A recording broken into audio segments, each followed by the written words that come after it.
Could Aquaman actor Jason Momoa play another DC character?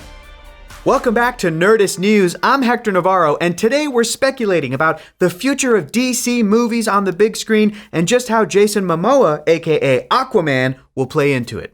As we're waiting to hear from James Gunn, who is the head honcho of DC Studios, the newly formed branch of DC Comics movie and television projects, about the next slate of entertainment coming from DC, we're getting some dribbles of information that are setting up a very interesting picture of what could happen and what the future could hold.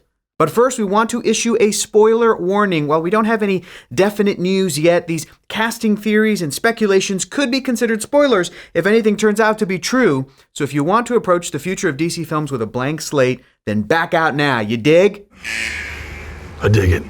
Let's get our investigation on, shall we? While James Gunn has promised that we're going to hear at least part of what is to come at some point in January, with the month waning away, fans are getting itchy for some news. You should probably get that checked out. But last week, we got our first bit of seemingly concrete information when Aquaman star Jason Momoa posted an Instagram story following a meeting he had at Warner Brothers, who produces the DC films along with DC, and he had nothing but positive things to say. In the video, Momoa says that he has some really good news, great news even, that he wishes he could tell us. Yeah, we wish you could tell us too. He goes on to say, I love you to Peter and James, who are Peter Safran and James Gunn, co-CEOs of DC Studios. Now, we all know who James Gunn is, but Peter Safran is a producer who has a big hand in DC films. He's previously worked with Momoa on both Aquaman movies, the one that's come out, the one that hasn't come out yet, and he's worked with James Gunn on The Suicide Squad and the show Peacemaker, among many others. Then Jason finishes the video by blowing a kiss to the future. And we're excited about what that means. James Gunn even commented on and retweeted copies of this video, so you know that Jason is telling the truth. Also, we just want to say real quick, Jason seems so happy. We're stoked for you, brother. Whatever the news is, glad to see you're living your best life. So we know that Momoa is in, but will he still be playing Aquaman? Well, here's where things get interesting. After the news that Henry Cavill wouldn't be returning to the role of Superman, since the future of the DC Universe would be focusing on a younger version of the Man of Steel, fans have been wondering what that means for the rest of the DC heroes we've come to know on the big screen. Would they all be recast? Would some return? I don't know! I would not let them tell me! Since Momoa never said in that video that he is for sure returning as Aquaman, fans have speculated that he might be playing another fan favorite casting for him, Lobo. And Momoa is also a big fan of the character Lobo as well, so we can see that news getting him as excited as he was in his Instagram video. But who is Lobo?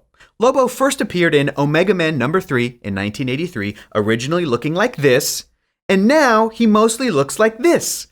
He's an alien mercenary / bounty hunter / space biker dude. He likes to use fake space curse words like Bastich to get around comic censors, and he's generally a bombastic, bad guy with a lot of charisma.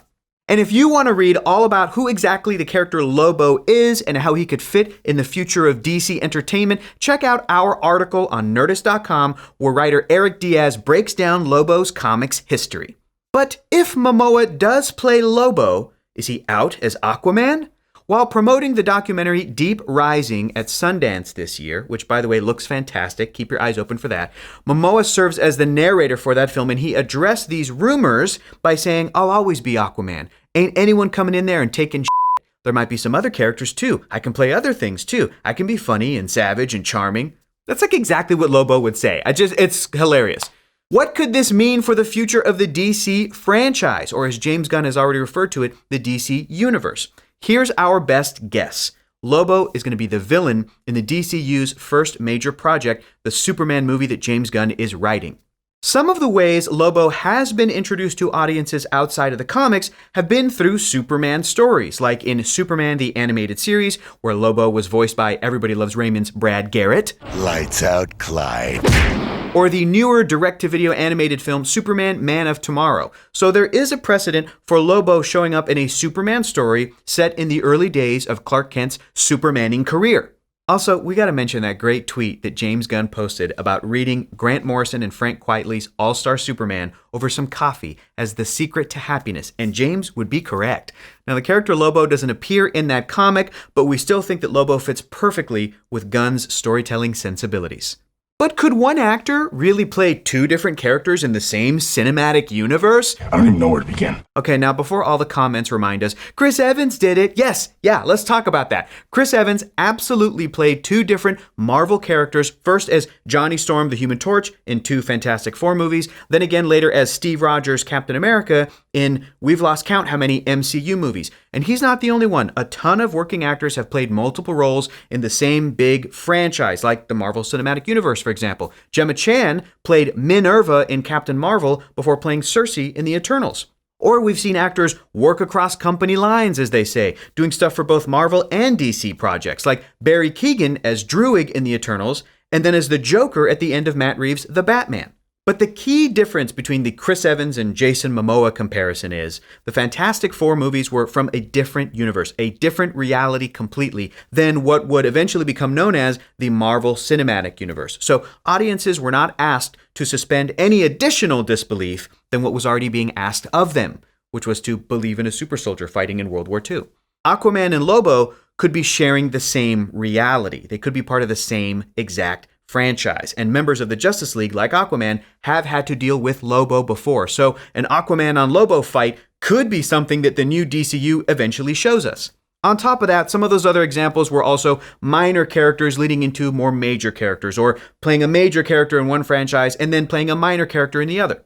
So are audiences really going to be confused by all of this, or are we here at Nerdist majorly overthinking this? Would you have clicked on this video if we weren't overthinking this? Overthinking this stuff is our brand, baby! We also hope to learn soon what this means for the rest of the DC slate that has still yet to come out. Projects like Shazam, Fury of the Gods, Blue Beetle, The Flash, Peacemaker Season 2, and Aquaman and the Lost Kingdom. These are all part of what is currently referred to as the DC Extended Universe. If they're picking and choosing what films will remain in this new continuity, then is Black Adam out since it had a Henry Cavill as Superman cameo? Is Peacemaker still in? Because in Peacemaker's first season, they say Batman doesn't kill the way that we've seen Ben Affleck's Batman kill. Or are we getting a full top-to-bottom reset and reboot with new actors, new characters, and a new reality? I don't know. I can't answer that. That's why we're here. I don't even know where to begin. The other new bit of info we can add to this overall story is the quote from James Gunn to Empire about probably working with his Guardians of the Galaxy cast again at his other job, hint hint, the DC Universe. And Gunn further explained his casting process by saying, "We have hundreds of roles to cast, as I've always done. Some will be brand new faces, some will be actors I've worked with before, and some will be actors you know who I've never worked with. What matters most is the actor fits the role and they're easy to work with." This could also apply to Jason Momoa, who had a killer cameo at the end of the first season of Peacemaker as Aquaman. Maybe he and James Gunn got to chatting and Momoa's Lobo love shone through, giving James the brilliant idea of just having this guy play the space biker. It's right there, come on! Momoa does fit the role of Lobo, and he does seem really easy to work with. But until we learn the truth once and for all, we want to know, what do you folks think? Are we getting Jason Momoa as Lobo in the new DCU? Will he go from my man to main man? My man. Let us know in the comments below. Thanks for watching, and for the latest and greatest in the world of pop culture, stay tuned to Nerdist.com.